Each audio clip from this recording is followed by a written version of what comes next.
way that this is manufactured, and I say all the time that Amy Goodman and NPR should be applauded for this. Let's all applaud Amy Goodman and NPR for helping to stoke Russia-phobia. Good job. Good job, Amy Goodman. Good job, NPR, at making everybody Russia-phobic and violent towards Russian people. Oh, you might be wondering how she does that. Oh, well, I'll let you know. It's because she upholds the law of Ukraine, the law of the fascist Ukraine, right?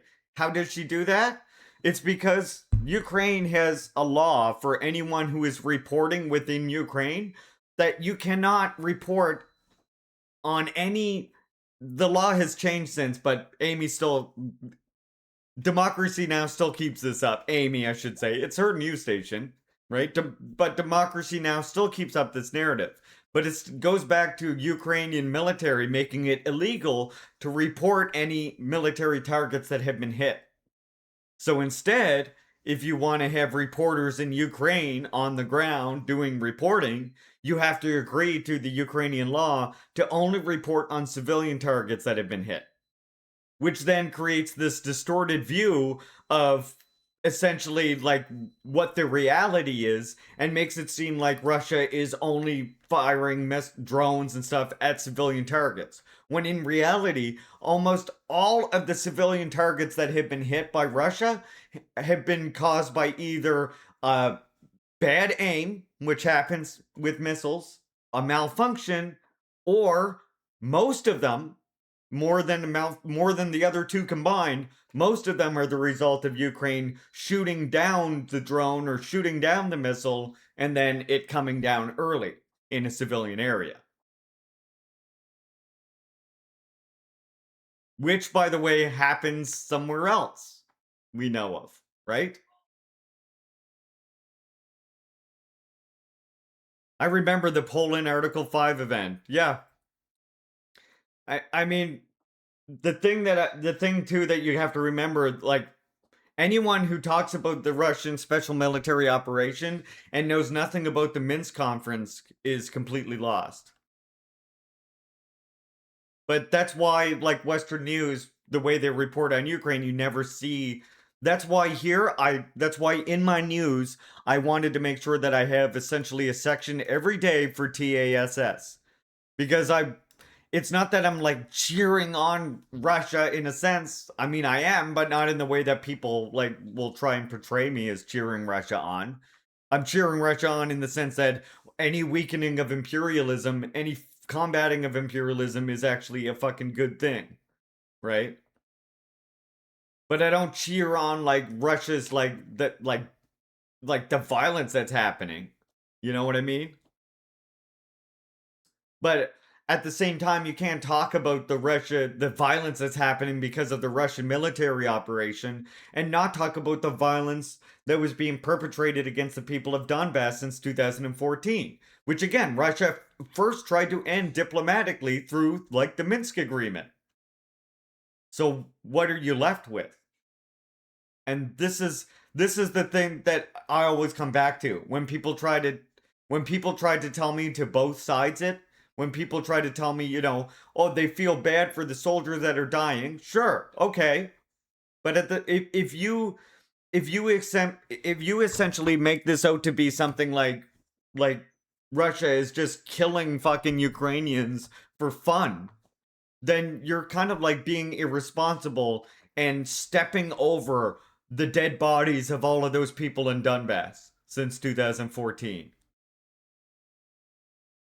I mean that is what ends up happening. Exactly. Yankees, Westerners, whatever you want to call them, the Platner left, they all essentially, just like with October 7th, treat history as starting then. And they ignore the Minsk agreement. They ignore why this because look, if we want to go back far enough, we can still blame the United States because this all goes back to like the overthrow, the dissolution of the USSR, that illegal overthrow, which much credit should be given to the US, right? Because You have to remember Donbass, and like when Russia is calling it a Russian region, that's not actually inaccurate.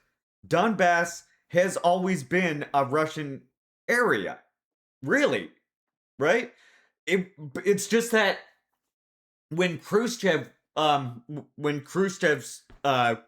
group was essentially got the leadership in USSR, they gifted the Donbass region to the Ukraine.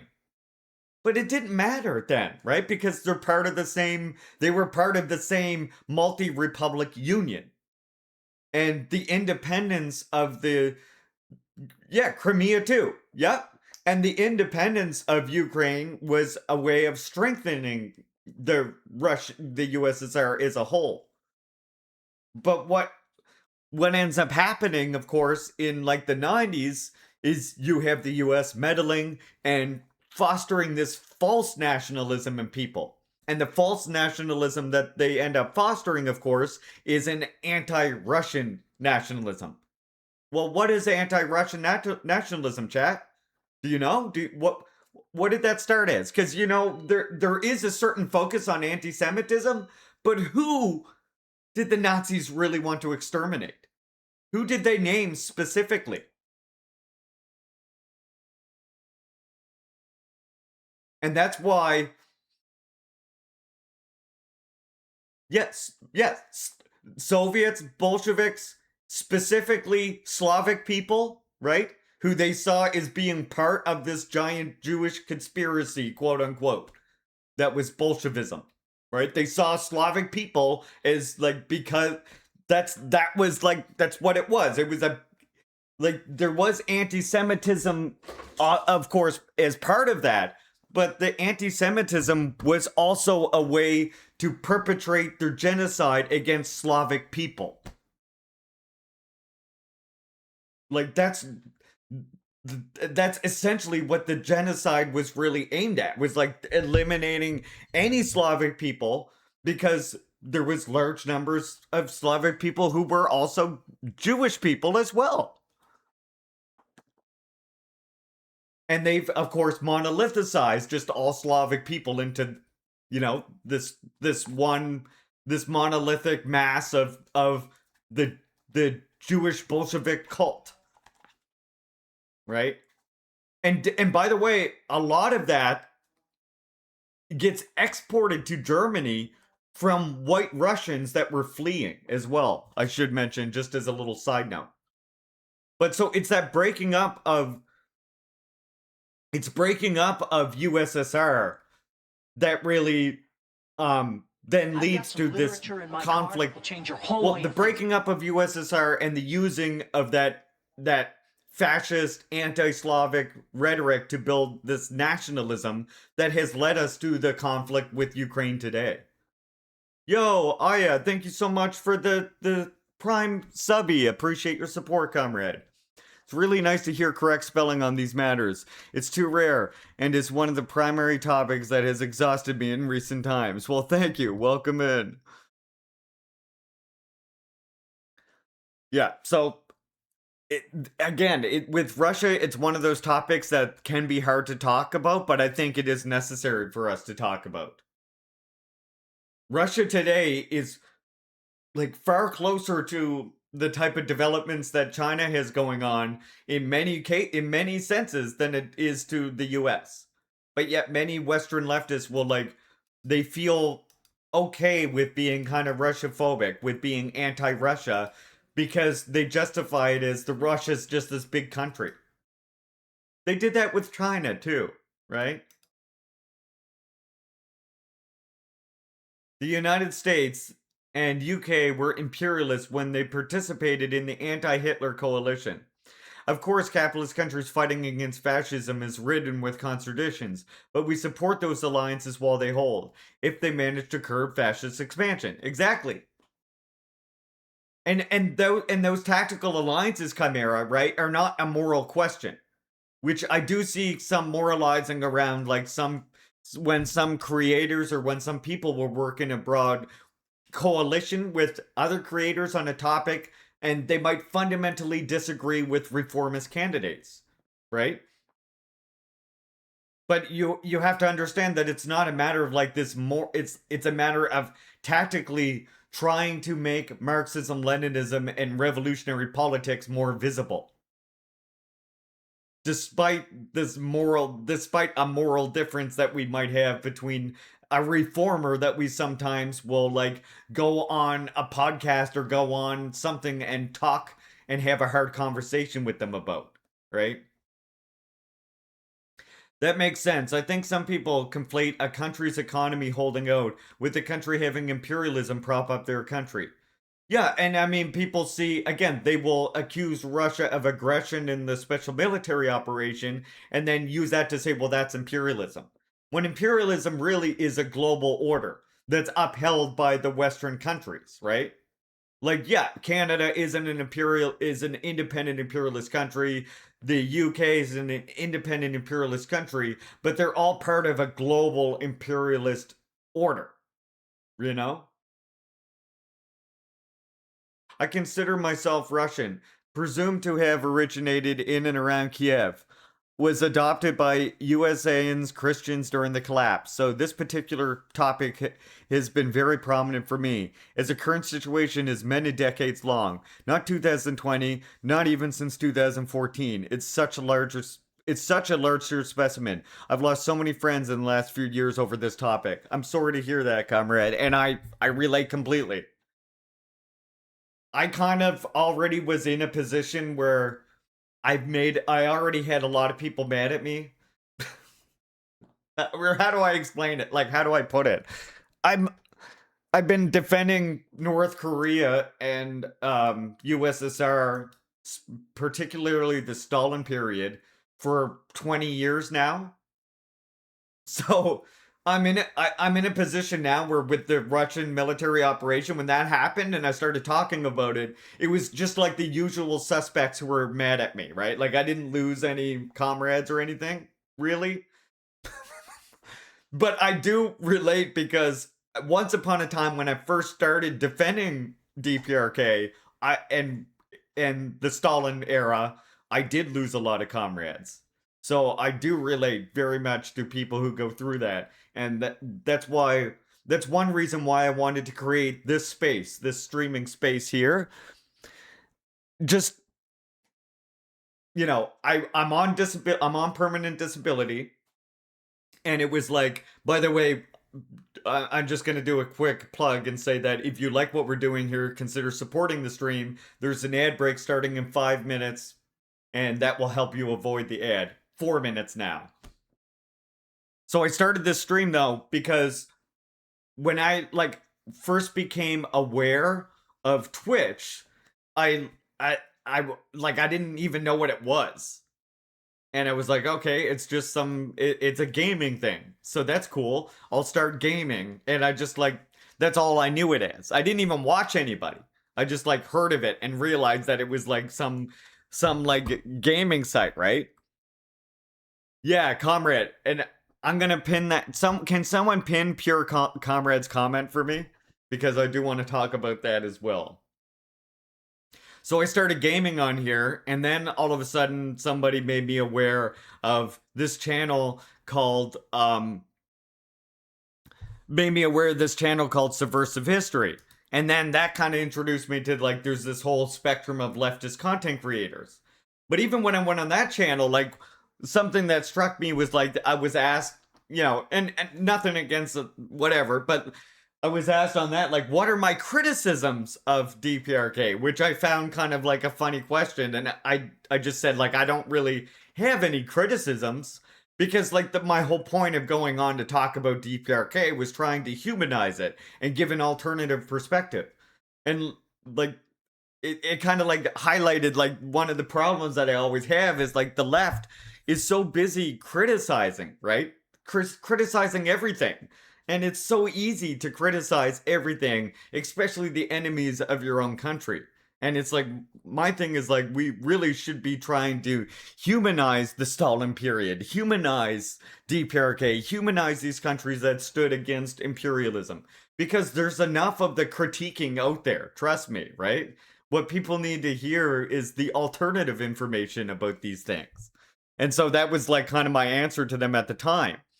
And that's always been my focus here has been like I and since that period I looked around like Twitter and everything was always just either bourgeois politics, and when it got into geopolitics it was like doing this balancing act of critiquing Russia, critiquing DPRK, critiquing China, while also like sometimes saying nice things about it, right? And it's just to me, it's like all the nice things that were said about it are overweighed by you like upholding these imperialist narratives at the same time or justifying it. Like I've heard people say, "Oh, DPRK is right. Now I recognize they have a despotic, demonic dictator or whatever," to quote a certain giant streamer, right? And it's like does that help your audience get class consciousness, or like what is that? Juche is what's happening on this planet. And the reason people do that, of course, is a way to try and legitimate themselves, right? Because the background assumption is that DPRK is bad or Stalin is bad or whatever. So as a way to try and save yourself, from ridicule, it's cowardice in a sense, right? To save yourself from any ridicule, to save yourself from somebody going, "You're a Stalinist," or you're a DPRK fetishist," or whatever the accusation might be. To save yourself from that, you have to qualify your support by saying, "Oh, he's a dictator, Putin's this guy's that," right? You got to qualify your support. And what that ends up being to the people that you're trying to reach with some great nuance is you're actually just justifying their pro Casus Belli opinion, right? You're justifying them being hateful towards this country. You're helping them be stuck in the mud because you're saying, even though this is my perspective, but when really, if you stand on your ground and you say, "Look, maybe Putin isn't what they say he is. Maybe Kim Jong-un, maybe DPRK isn't what they say they are," you'll actually reach a lot more people. You don't have to like be like smarter than thou or like get into all these details, but just even if you humanize it, it'll have people question it far more than if you qualify your support, because then they go, "Yeah, exactly. He knows. See, he's signaling to the background assumptions. Be brave. Stand with the revolutions, you know?" That's my position. Every time I hear the word critique, I picture a smug British guy sitting in an armchair, puffing a pipe and twiddling his mustache. Yeah. Well, here's my thing, right? My critique is this. I like maybe I think there's like we're lost in the definition of like what that means. Gets my support. Yeah, people will say, "What does critical support mean?" But they'll be like, "Critical support, it means I support while criticizing," or something, right? I think that's nonsense. I think that's Trotskyist bullshit. Really, like, critical support really should, if it doesn't mean this, then what it should mean is that you critically examine the thing, you look at the tactics and the class interest behind the thing, and if it fights and weakens imperialism, then you support it, right? You've critically examined it. You now realize it's against imperialism, so now you staunchly support it. If that's not what critical support means, that's what it should mean, right? Because what the fuck? Does that not sound like the correct like way to have solidarity? Instead of standing here and because what are you're gonna sit here and say like, "Oh, Hamas did this wrong," or "This country did that wrong in the revolution." You in the US or Canada or wherever you are, come on.